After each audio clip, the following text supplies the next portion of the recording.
My name is Charlotte Anderson, and I will be presenting on steganography.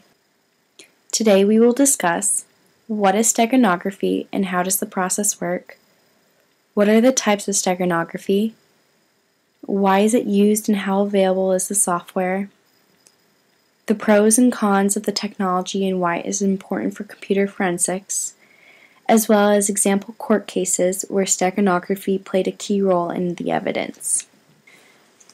Steganography is defined as the art and science of writing hidden messages in such a way that no one, apart from the sender and intended recipient, suspects the existence of the message. It's a form of security through obscurity. Steganography is also a form of cryptography, which is the science of writing secret codes. However, it's different in that cryptography is designed so that the third party cannot decipher the code, whereas steganography is designed to conceal information from the third party. The word steganography is derived from the Greek word steganos, meaning covered, and graphy, meaning writing. In ancient Greece, wax tablets were used to write on. In order to secretly communicate, the Greeks would write their message directly on the wood, then cover it with wax and write an innocent message on top. Stegged images are created by taking one binary file called the payload and embedding it into another file called the carrier. During the embedding process, the software distributes the bits of the payload into the least significant bits of the carrier's bytes. It does this in a way that the new picture that is created does not have any detectable differences to the human eye. However, in terms of the file's binary makeup, the file has been altered. In terms of graphics, steganography takes advantage of color palettes that make up images. Images can be made up of many pixels, assuming it is an image with decent resolution. If one bit of a byte were to change, humans would not be able to notice the difference in colors because the change would be so slight. Pretend that this part of the sun image was made up of these pixels on the color palette, and these pixels were represented by these bytes. As an example, say that I wanted to embed the ASCII code for the letter X within these bytes. The software would take each bit and hide them in the least significant bit of each byte. The bits in red are the bits that had to change in order to hide the X. So the 0 would be placed at the end of this byte, the 1 would be placed here, and this digit in red indicates that that bit had to change in order to accommodate the X. This 0 would go here, and this bit changed as well. This 1 would go here, and so on and so forth.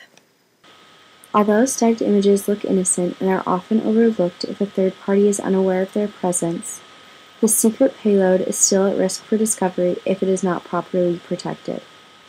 Most often, the software offers the ability to protect your stegged image with a password or stego key, although it is not required. There are 3 types of steganographic protocols used, each associated with a particular level of security. They are pure steganography, secret key steganography, and public key steganography. Pure steganography is defined as a steganographic system that does not require the exchange of a stego key. It is the least secure means by which to communicate secretly. The security of the payload can be potentially compromised by using the Internet, which is an open, insecure system. The sender and the receiver must presume that no other parties are aware of the secret message being exchanged. Secret key steganography is defined as a steganographic system that requires the exchange of a stego key prior to communication. In this case, a stego key is used when the payload is embedded in the carrier. Only those who know what the stego key is can access the payload. The benefit to secret key steganography is even if it is intercepted, only parties who know the secret key can extract the secret message.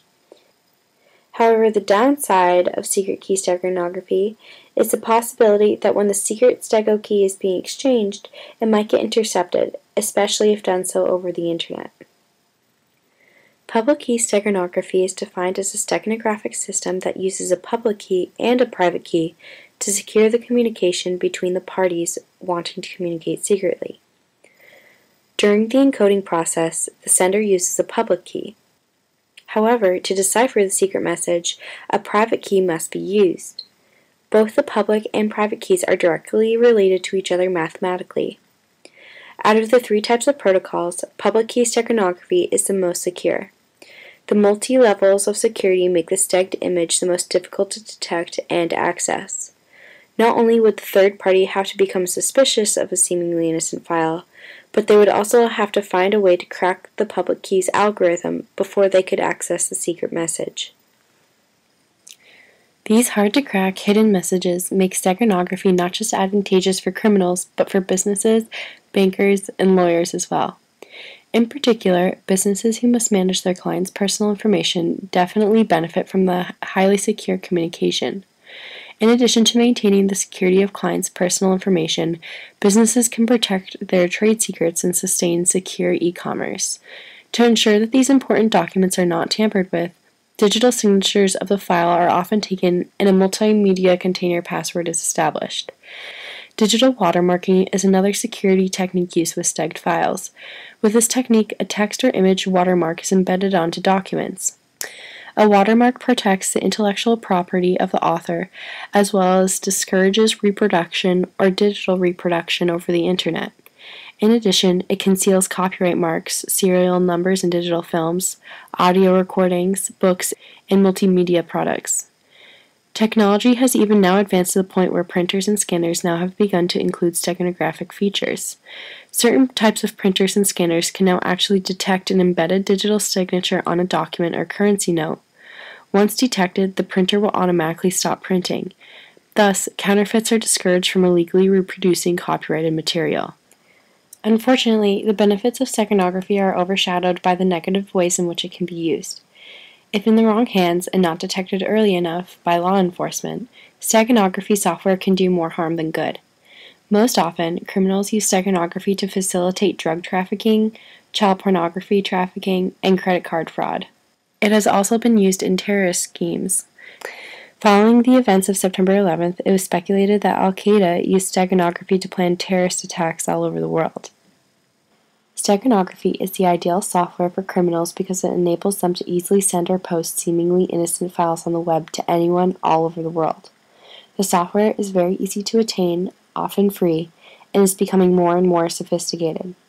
Finally, another advantage is that it is very hard for law enforcement to immediately detect the presence of a stegged image. There is no single, easy-to-use counter-steganography software yet, although it would be very beneficial considering how many photos must be manually processed by law enforcement. However, the University of Rhode Island has been researching and developing a module that would address the issues that steganalysis faces. Steganalysis is the art and science of detecting messages hidden using steganography. Generally, investigators take a statistical analytical approach to steganalysis. Often, there are so many files that law enforcement try to narrow their search down through probability. Investigators often look specifically for files that have inconsistencies in their compression and flag them for further investigation. The most straightforward approach that investigators use is to compare the MD5 hash sums of suspicious files with known original files. The National Child Victim Identification Program is the world's largest database of child pornography. The FBI analyzes the entire collection of seized images before running them through the NCVIP database. This allows them to organize the files in order to help identify the victims. Overall, steganography is a double-edged sword in terms of digital forensics. The most important aspect of steganography is its capability of allowing people to communicate privately. While legitimate businesses can protect their confidential information through private communication, criminals also unfortunately benefit because they are able to continue their illegal activities without law enforcement knowing. However, for both sides of the legal spectrum, it is so important to have a robust, multi-level security system. The integrity of private information can only last for as long as the third party is unaware of the hidden messages. While strong, multiple encryptions can protect the information of legitimate businesses, it also makes it harder for law enforcement to detect and access legal contraband. Finally, it is also important to realize that stegged data, no matter if it is good or bad, can be destroyed if it is altered even slightly. For example, if the file format is changed, the bit composition of the stacked image will change and the secret message will ultimately be destroyed. This past May, CNN published a report about how German investigators discovered Al-Qaeda documents embedded within a pornography video. In 2011, German police discovered a digital storage device and memory cards in the underpants of 22-year-old Masoud Ludin.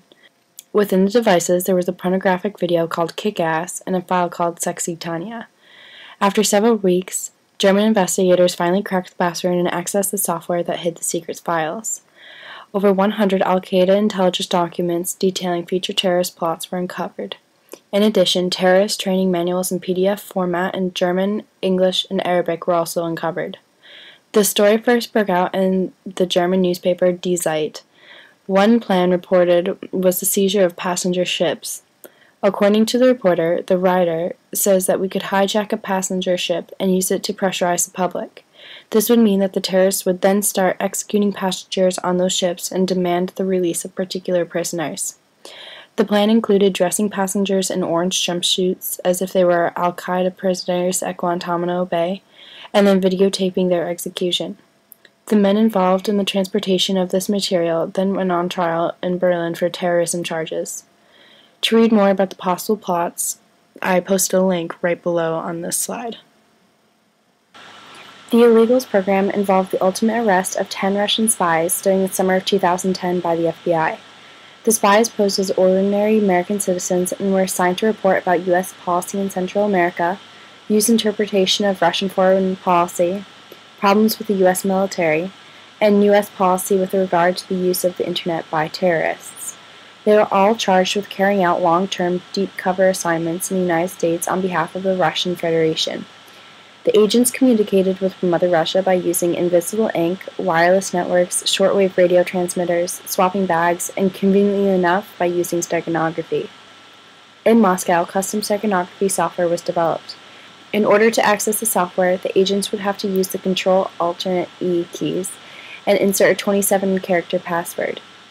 To read more about the case, please visit the link that I posted on the bottom of this slide. In conclusion, we have learned how to hide your own secret messages, how steganography is a double-edged sword, why multiple layers of security are important, and finally how the bad guys almost got away with it.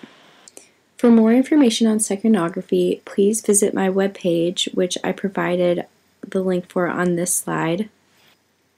And here on my website you can find additional information, more links, as well as a YouTube video that I created that demonstrates how to use steganography software.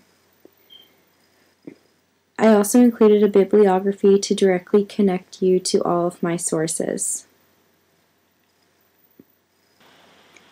Finally, you can also email me at canderson55@my.uri.edu.